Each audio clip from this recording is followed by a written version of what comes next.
Welcome to week 2. Um, this videotape segment is just going to quickly go through some of the high points that I wanted to call attention to you as we talk about the units and the chapters 2 and 3. I'm just going to pull forth the first chapter here that I'd like you to look at, which is the chapter as far as that talks about problem solving. Oftentimes when we look at problem solving and people identify what the problem is, your book does a nice job of looking at some really weakly defined problem. So for instance, the example here, we need more regularly delivery of supplies is the problem. Well, there they came up with what the real problem was, is that they ran out of a different equipment. So let's say from a staffing point of view, all of a sudden you would run out of their amount of staff. And so this gives you an example of how you need to look at stronger problem statements and where the rationale comes. So for instance, right now I'm teaching an evidence-based nursing course. And one of the things that students have been spending the first 6 weeks of the course is just writing a problem statement. And here they start with what the significance of the problem is, and then they go on to the background data behind the problem, and then look at what are some interesting questions they want to, for instance, research in the literature.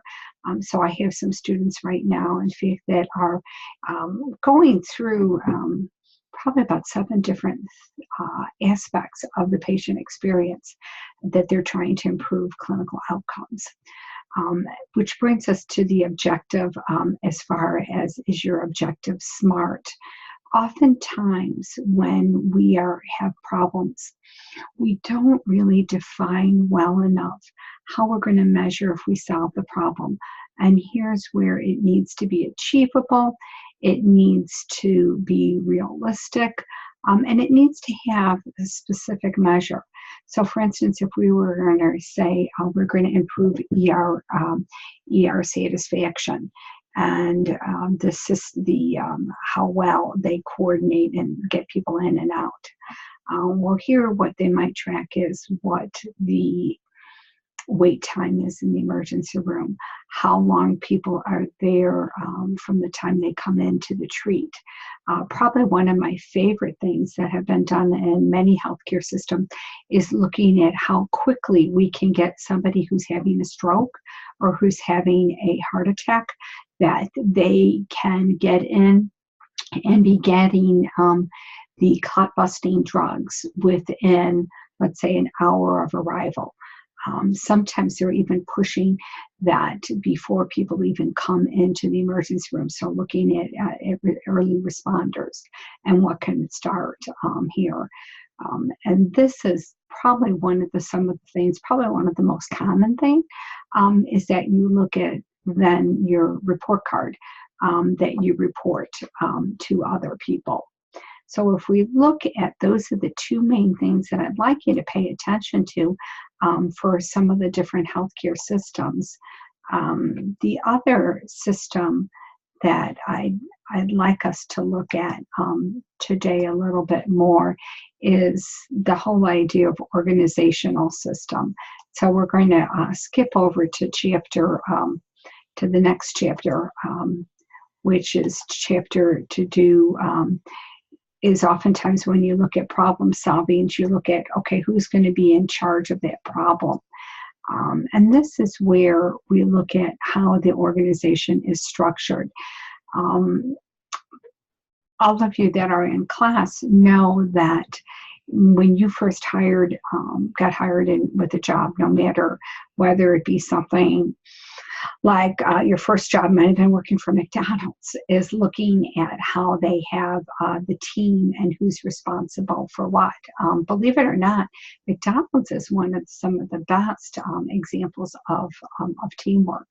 But one of the things that I like to look at specifically is looking at how, whether or not they have like a service line development. So for instance, let's say food and dietary would be an example of a service line.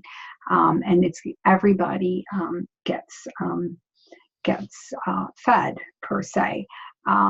What's very common, and I would encourage all of you to do, is to look at whatever healthcare system you're either in looking for to work maybe in the future, because I know some of you may be at a point where in the next maybe 6 months to a year, you're looking at getting a different job, is to look at how the functional organizations and how they function. So for instance, when I'm working with nursing students, oftentimes they're underneath a nurse manager, and then that nurse manager might report to maybe a director, and then it goes to vice president of nursing service. Now, a good example would be of where there might be some problems. Let's say we have all brand new nurse hires here, and they're responding. We have 3 different units that they have people who are managing them. And an important part of new hire orientation, or what they call now onboarding, has to do with the onboarding department. Well, is it, for instance, in this case, nursing education up here, and you see that there's no line flow from these nurse managers down here to this nursing education department. So it might be common in this organization that perhaps onboarding of new hires is a problem. Maybe we have a high turnover rate. And that's something to consider when you're looking at that. Now, here's an example of a different type of organization where we have different departments that are responding, for instance, in support of departments, looking at environmental services, which is housekeeping, patient registration, and they all go to the vice president of support services. But let's say we have a problem with how quickly people are admitted and how quickly our rooms turn over. For instance, they say we have a unit, for instance, intermediate care is oftentimes in most organizations something where we have a lot of patients coming in, we have a lot of people that need to be registered, and then the beds turned around. So for instance, from a nursing point of view, you might have maybe 10 patients you're responsible for, but the 10 patients could be different. So these supportive services and how they respond to that specific nursing unit, you can see here that perhaps the line of authority goes really all the way up to the top, to the chief executive officer. So that may be, if we have problems in this area, that may pose some difficulty as far as problem solving. So I'm just giving you a new way to look at of how we can diagram and look at some of the different problems that may go on. Really important to look around traditional organizations that maybe go around diseases.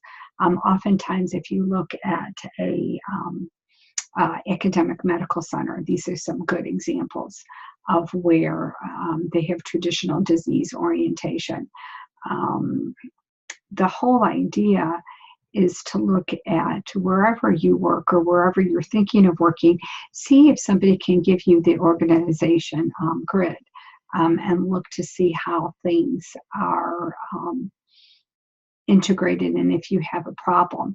One of my best examples that I always like to look at is to have somebody pick up a simple problem. Let's say like documentation isn't being done.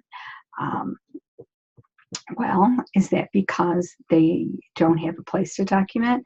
It's because of the software system? Is it that they don't have a line to click in? There could be many different reasons why documentation doesn't happen, and I think you had some good examples in our in one of the case studies for this unit. So oftentimes the simple solution is not too simple because you don't realize necessarily all the players. So as you start to read these chapters, and as you start to think about who you'd like to interview, think about how your interviews might help you to better understand what part of what health sector you'd like to understand better, and perhaps talk to them. So for instance, when I was in charge of the nurse residency program in this one health system, it was one of the first federal residency programs. One of the things that we did is we had brand new hires that were nurses that had to follow a nurse that may hand off to them. So for instance, a nurse in surgery may spend some time in the pre-op unit where patients come in, and then she would spend some time in the post-op unit, whether that be recovery, whether that be a short stay unit, or whether it be one of the operative floors where surgeries go to. So to help understand what that last person's and the previous person's, both the experience of the patient, but also the work of that department and how it's crucial to your department. More and more, that is one of the strategies that we do to improve communication, which is really a focus of these beginning chapters, is how to understand systems and communication. And we'll go into this in more depth later. So I look forward to having you do your first interview this week. I look forward to seeing what type of health sector you're interested in knowing about. And if you have any questions, please feel free to email me. We can set up a conference time. So have a great week and enjoy reading these readings.